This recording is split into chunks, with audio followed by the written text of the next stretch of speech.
Bonsoir, merci d'être venu. C'est toujours un honneur pour moi de vous parler. Et je suis ravi et honoré que vous soyez tous là aujourd'hui. Et ça montre à quel point la situation sociopolitique de notre pays de Togo est à cœur. Sans plus tarder, nous allons commencer. Et je vais vous présenter ce que nous avons ici aujourd'hui. Mais avant cela, laisse-moi vous raconter une histoire. J'étais au bureau il y a quelques temps et je reçois une enveloppe. Une enveloppe est passée par un sourire qui est arrivé sur le bureau de mon directeur de cabinet, qui me l'apporte. Cette enveloppe, on l'ouvre, il n'y a rien dedans à part une clé USB. Donc, on prend la clé USB, on fait d'abord toutes les analyses pour nous assurer qu'il n'y a pas de virus, il n'y a pas de ce qu'on appelle chez nous le chemin de froid, les logiciels espions, tout ça. On fait toutes les analyses avant de regarder cette clé USB. À l'intérieur, on trouve quoi? Le PDF. Aujourd'hui, je crois que tout le monde sait que quand on parle de PDF au Togo, on parle de fichier électoral, n'est-ce pas? Et bien, c'est ce qu'on a reçu de manière anonyme par la poste. On a donné ces éléments. On s'est bien travaillé dessus et c'est le résultat de cette analyse que j'ai l'honneur de vous présenter ici aujourd'hui. Alors, je vais d'abord commencer par dire un mot sur ce que nous dit, pour fixer les idées. Et, parce que j'ai entendu différents sons de cloche, pour que l'on sache de quoi on parle, de quoi on parle quand on parle du fichier, surtout d'un fichier électoral. Et après, on parlera des données qu'on a reçues, comment on a traité, et puis nos recommandations. Alors, c'est quoi donc l'audit? Un audit, évidemment, ça dépend du fichier concret. Mais quand on parle de fichier électoral, il y a au moins 5 ans, grosso modo. Le premier, quand on fait un audit complet, général et sérieux, on fait la revue du cas légal réglementaire. Par exemple, on veut savoir, tiens, est-ce que les partis politiques ont le droit d'accès au fichier électoral? Ça, c'est le cadre légal. Et quels sont les décrets d'application de ça? Donc, ça permet de voir si tous les acteurs, comme la CENI par exemple, respectent la loi et la réglementation en cours. Évidemment, on peut faire des recommandations pour ajuster certaines lois, certains articles de la réglementation. Donc, voilà une partie de ça. C'est la partie légale. Et puis aussi, une des parties importantes, c'est la partie de la revue de la chaîne d'instruction.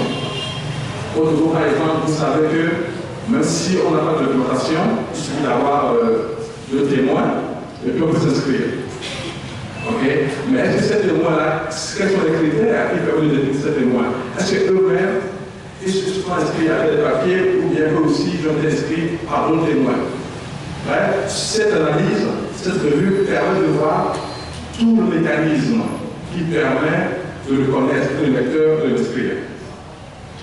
Voilà.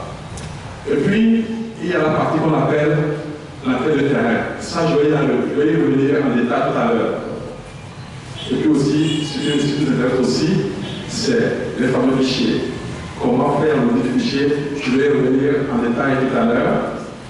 Et puis après, le dernier point, c'est la technologie utilisée.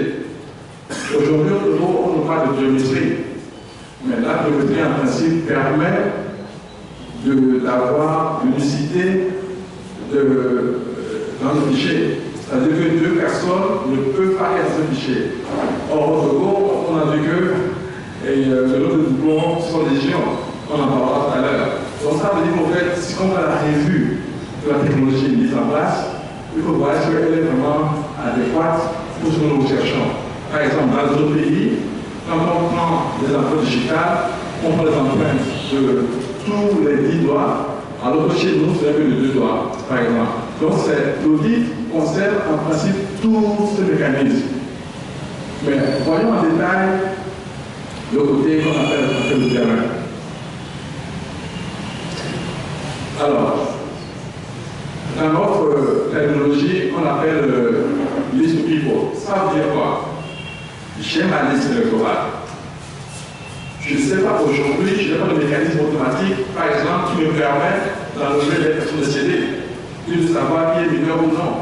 Parce qu'on fait, on fait un intermédiaire. On prend la liste, c'est ça la loi, c'est ça les réglementations, c'est ça les règles de l'art.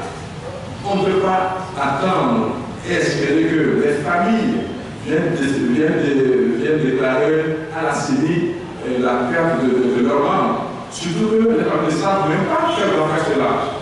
Donc c'est le rôle de la CENI, en tout cas quand on fait l'audit électoral, de faire le list people où on va, surtout par exemple dans les régions frontalières, où nous savons par exemple qu'il y a beaucoup d'étrangers malheureusement qui viennent pour des raisons financières s'inscrire sur liste relaise.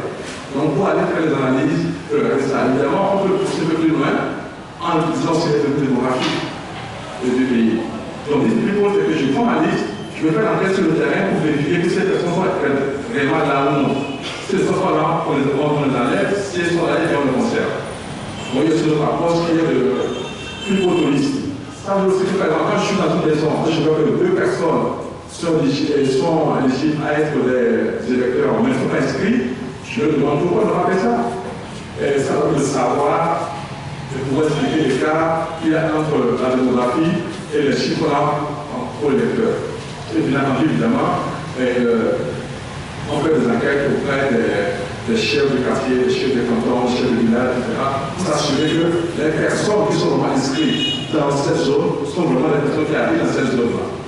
Donc, un audit sérieux va prendre ça au moins en compte. En plus, ce sont les éléments qui rentrent dans le fichier électoral. Donc, on ne peut pas se contenter juste de regarder un fichier qui est en cours pour faire au moins ces deux camps-là. Tout à l'heure, je disais qu'il y avait 5 camps dans un audit. Il y a 2 que nous devons faire au moins aujourd'hui. Je demanderai de faire que 5. Mais si on n'a pas beaucoup de temps qui émet, ou on n'a pas beaucoup de budget qui émet, au moins, il faut qu'il y ait ces deux camps-là. Le premier point étant dans quel terrain. Le deuxième, c'est les examens de fichiers en critère. Alors, les examens de fichiers, il faut faire un examen en utilisant le par exemple, pour pouvoir déterminer les personnes décédées. Évidemment, on a des technologies qui nous permettent de détecter les personnes potentiellement décédées. Par exemple, on sait par exemple l'espérance de vie, c'est en 50 ans exemple. Donc on peut dire que toutes les personnes qui sont entre 35 ans et plus, on les met dans la liste qu'on va prendre pour aller faire le hypotourisme. Pour aller regarder sur le terrain si ces personnes sont encore avec nous ou non. Par exemple, c'est important. Donc, pareil pour les mineurs, pareil pour les étrangers. Mais ce qui est important ici, c'est qu'on peut faire le matching biométrique. Imaginons par exemple on trouve dans la base de données 2 mots différents. Quelqu'un s'appelle le jour, l'autre s'appelle le corps. A priori, c'est 2 mots différents. Mais si on fait la recherche sur l'empreinte digitale et les empreintes digitales sont les mêmes, et on dirait que c'est la même personne. Des fois, même, on peut échanger le prénom et le nom. Quand on fait la magie, ça ne passe pas. Si je dis que mon prénom s'appelle, tu es mon avocado, évidemment, c'est différent de mon avocado. Ouais.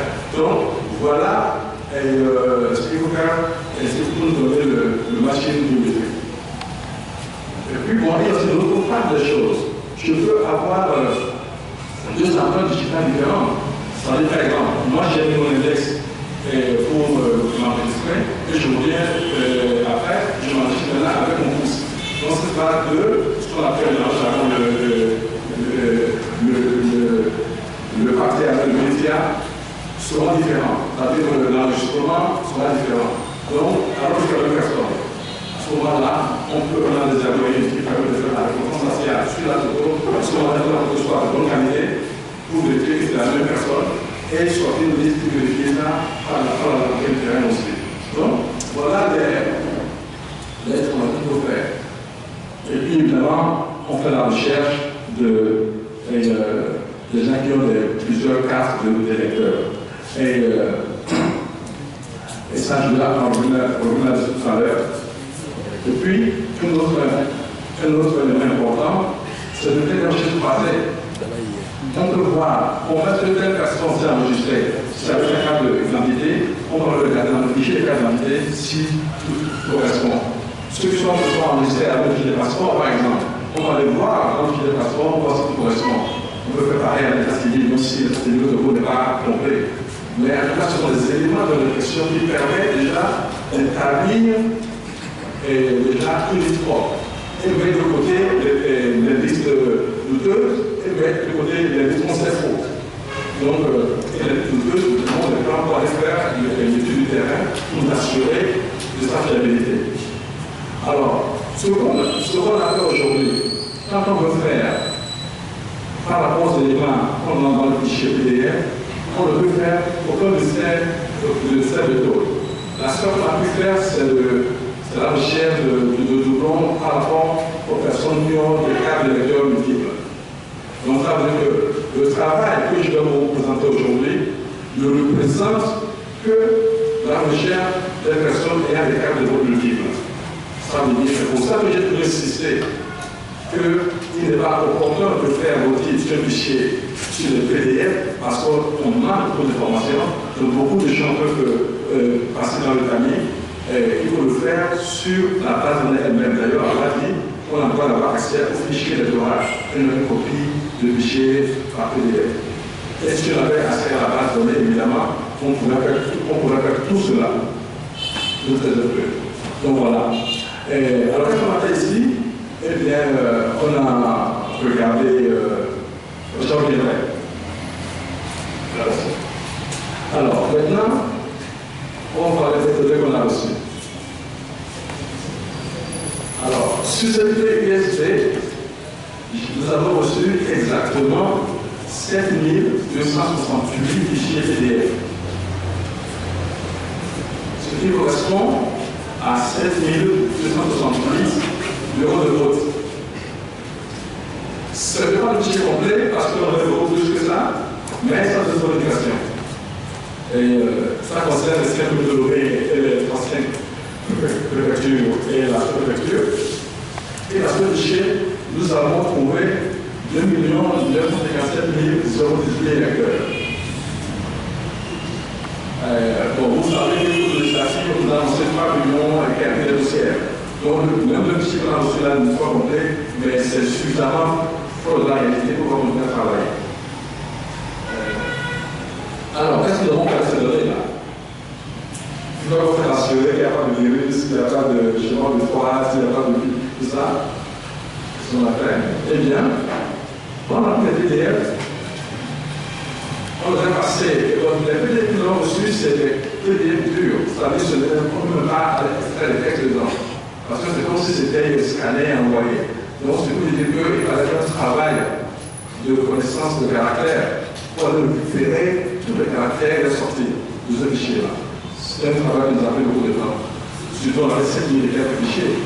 Et il faut le faire au passage de minutes. Ce que vous avez fait, on l'a transformé en texte. En texte brut, en respectant le mapping. Et quand on a fait ça, eh bien, ce texte, on l'a passé dans une deuxième roulette, nous a donné un fichier plus structuré, au format CSV, c'est-à-dire qu'on peut lire avec Excel, tout ça. Mais Excel, vous savez, ne permet pas de traiter un fichier où il y a plus de 2 millions et quelques de lignes. C'est devant 2 millions et quelques de lignes, donc il y a un peu dans l'esprit poussé de machine à données, c'est plus facile de travailler à faire une base de données. Eh bien, il faut le parcours de ça pour le lancer une base de données. Nous avons créé notre propre base de données. Mais malheureusement, comme vous avez vu tout à l'heure, une manque d'informations dans cette base de données. Voici l'exemple de fichier que nous avons reçu. Voilà. Donc, ici, on voit bien le logo de la moyenne du pays, on voit toutes les informations. Alors, ce que nous avons ici, comme on a des photos, c'est vrai, mais la qualité n'est pas exhaustive, elle n'est pas bonne pour faire la reconnaissance faciale. On n'a pas de digital, on n'a pas d'autres éléments que le nom, prénom, nom du père, nom de la mère, l'âge, le genre, et puis la pression. Donc, en appliquant ça, donc, on n'a pas pu avoir d'autres éléments. C'est ça. Mais maintenant, on commence à travailler. Donc, on a fait une machine sur ces critères. Nom, prénom, nom du père, nom de la mère, âge, genre, profession. C'est 7 critères quand même qu'on a pris pour faire le machine. Et voilà, ça c'est, voilà, ça donne pas qu'on a le PDF en fichier texte. Voilà, ça donne. Donc, on a présenté la même chose. On a la région, la préfecture, la commune, le bureau de vote, le centre de vote, tout ça comme information. Pour chaque électeur, on a le nom pour le dossier. Une fois qu'on a fini ça, eh bien, on a transformé en fichier plus exploitable maintenant en sous forme de liste. Donc on a fait des extraits, on a toujours composé pour avoir quelque chose d'écrit, exploitable, on peut même maintenant écrire des programmes qui permettent de gérer ça. Jusqu'à ça va? Très bien, je continue. Alors, on va dans un autre traitement. On a fait tout ça. Alors, on a donc pris le fichier électoral brut, la base de données, tel qu'on a fait du PDF au texte, au CSV, à la base de données, on a fait ça totalement comme ça. On a fait passer dans notre modèle de recherche de doublons, pour faire le doublonnage, on a fait le matching. On a fait ça, et donc, on a trouvé le fichier propre, vous voyez que la taille est petite, et on a mis de côté tous les doublons. Et ça, c'est pas un fichier temporaire, c'est des doublons purs et durs. Alors, comment est-ce qu'on a fait ce doublon-là? On n'a pas voulu faire quelque chose d'encore plus scientifique jusqu'au bout. On a fait quelque chose de très simple. On a dit, si j'ai le même nom, j'ai le même prénom, j'ai le même nom du père, le même nom de la mère, le même âge, le même genre, homme-femme, la même profession, et que la personne a deux numéros de carte différents, c'est un doublon. C'est assez logique, n'est-ce pas? C'est ce que nous avons fait pour ça. Alors que la forme, on peut manipuler le bien. Même si le critère n'est pas bon, par exemple, l'âge est différent, on peut se poser des questions. C'est parce qu'on a donné le but du tout. On prend les gauches, il y a ça pour le moment.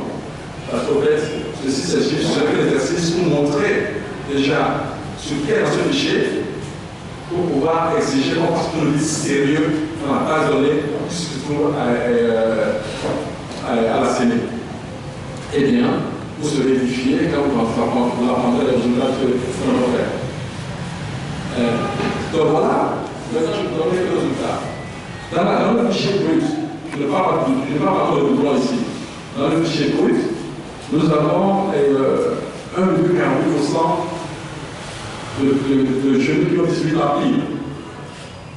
Donc ça nous permet de voir déjà, en général, quand on veut envoyer des leaders, on leur donne 18 ans. Parce que bon, c'est difficile de donner à un jeune de 14 ans qui a 3 ans, c'est visible. Donc, connaissant la liste des gens qui ont 18 ans, ça nous permet de commencer déjà à regarder ce qui se passe là-bas.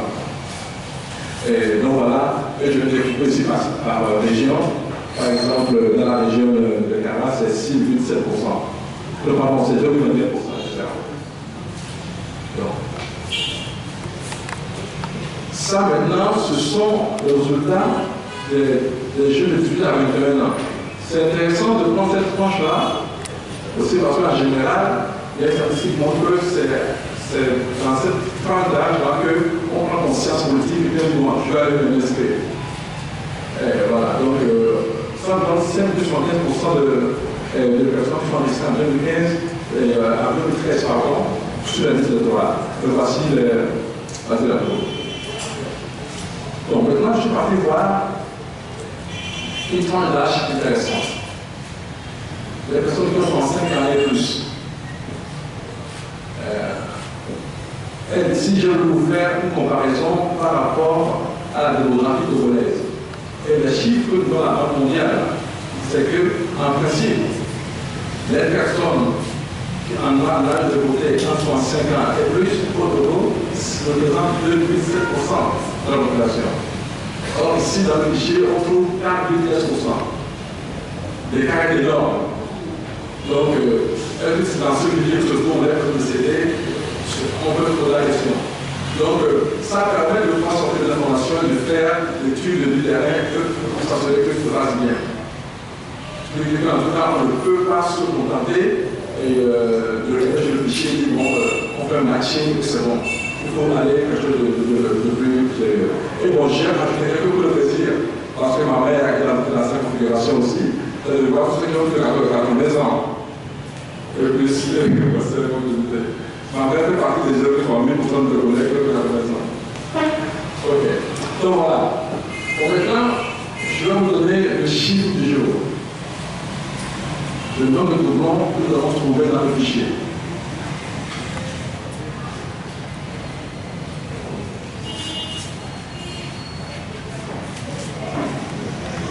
Je vous laisse regarder. 259 735 très exactement. Ce qui représente 1238% des électeurs. C'est énorme. Et je vous rappelle que ça, ce n'est que le résultat du matching sur le doublon classique. Je n'ai pas fait ici la recherche biométrique, je n'ai pas fait ici la question des CD, je n'ai pas fait ici les mineurs, les étrangers, on n'a pas fait la reconnaissance faciale, on n'a même pas fait le tri croisé avec le fichier des passeports, de la carte d'identité, etc. Rien que ça, rien que le matching sur le nom, on a 8% de doublons. C'est dans les conditions pour que notre élection présidentielle autour.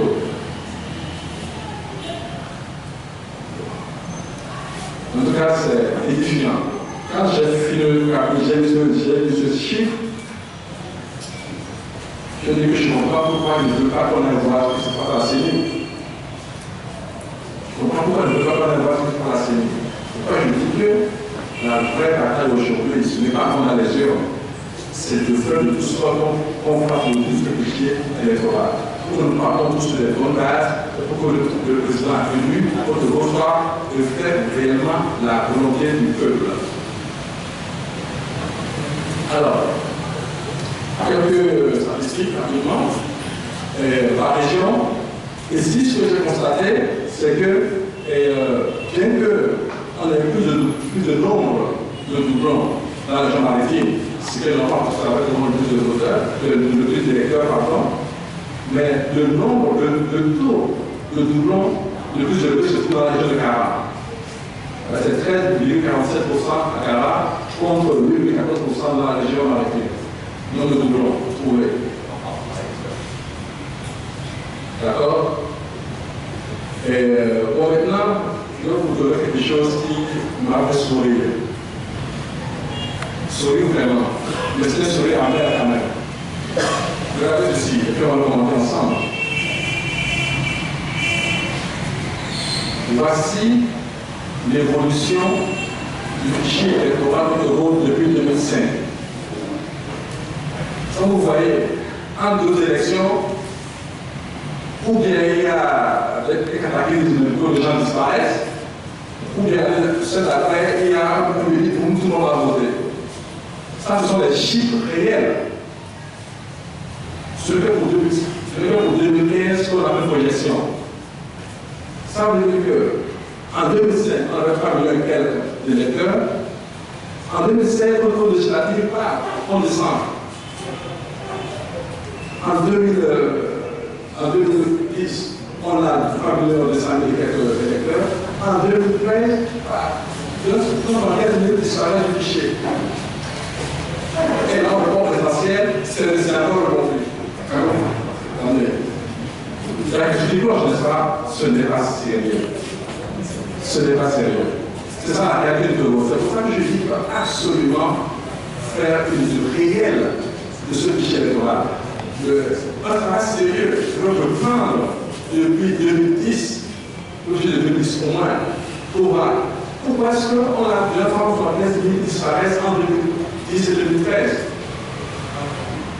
Pourquoi est-ce que nous avons tous lu aujourd'hui l'engouement que le peuple n'a pas voulu faire pour aller s'inscrire, que nous avons jusqu'à 3 500 000 électeurs? Ce n'est pas possible. Donc voilà la réalité de notre pays. Ce sont les chiffres réels qu'on a fait à CENI. Donc, par rapport à notre simulation. Par rapport, nous avons trouvé que dans le fichier actuel 2015, il y a entre 17 et 26% de mouvement. C'est ça les conditions dans lesquelles on veut qu'on ait une gestion de transport de l'eau. Pour une gestion potentielle à un seul tour, quelqu'un qui a 17, même 27% d'avance sur les autres, qui a les moyens de l'État, qui a la CDA à ses bords, qui a la plus professionnelle qui n'en est pas sûr, chers amis, nous allons encore payer à la fin des résultats que nous avons proposés. Mais vous le savez d'avance. Il ne faut pas qu'on se laisse aller dans cette direction-là. Il ne faut pas qu'on accepte de faire des élections de l'eau sans un audit préalable, mais un audit sérieux. Pas un audit faire à la va-vite. Il faut prendre le temps de faire les choses bien dans le pays. Alors, et ça va justement, où je vais vous parler de recommandations.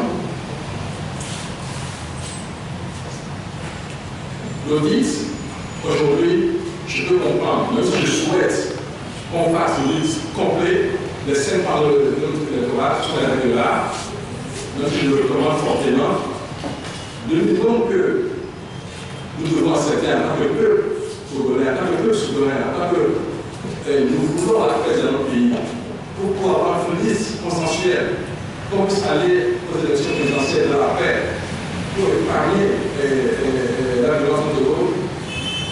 Eh bien, le minimum qu'on doit faire, c'est de faire l'enquête de terrain et de faire les examens de fichiers. Et quand on dit de fichiers, cette fois-ci, je ne vais pas faire tout cela. Pour permettre d'avoir d'éliminer exactement tous les doublons, on a tous les électeurs qui n'ont pas besoin d'être dans ce fichier. Voici l'approche que nous commandons. Et si on fait ça, eh bien, nous devons commencer à stopper le processus électoral en cours. L'audit, comme je viens de le dire, établir la liste exhaustive des bureaux de vote, avoir la liste des électeurs par bureau de vote, et ensuite seulement, conformément à la loi, convoquer le corps électoral. Et vous savez quoi? Je suis le premier à déposer ma candidature en ces conditions. Et une fois qu'on a fait les élections dans la paix, on nous affiche les résultats de vote par bureau de vote. Tout ceci, on aura investi en 2 à 3 mois. Mais ça ne vaut pas la peine d'investir 2 à 3 mois pour sauver la dette de volet. Ça ne vaut pas la peine d'investir 2 à 3 mois pour la faire au Togo. Ça vaut la peine. Et surtout que si on est capable d'accepter d'arrêter le processus pendant 10 jours, ça veut dire qu'on est capable d'accepter de le faire pour 3 mois pour un travail sérieux et complet. En tout cas, c'est ça notre exigence, c'est ce que nous allons continuer à demander et nous allons constater. Pourquoi? Parce que l'objectif, eh bien, c'est d'organiser des élections véritablement transparentes au Togo. Pour une fois, c'est quand même, on le mérite. Le Togo a déjà payé assez de tributs lors des élections présidentielles passées. Il est temps qu'on fasse des choses différentes dans notre pays. En tout cas, moi, je me rappelle toujours pour que les élections se passent dans la transparence la plus totale dans mon pays. Bon, maintenant, je pense que je vais prendre un peu de temps pour vous montrer un petit peu les données brutes, les données d'avoir reçu tout ça. Après, on aura une séance de questions-réponses et je vous ai remercié après. Moi, je vous montre déjà quelques petites démonstrations. Si vous permettez, je m'appelle Marvel, c'est un peu chaud.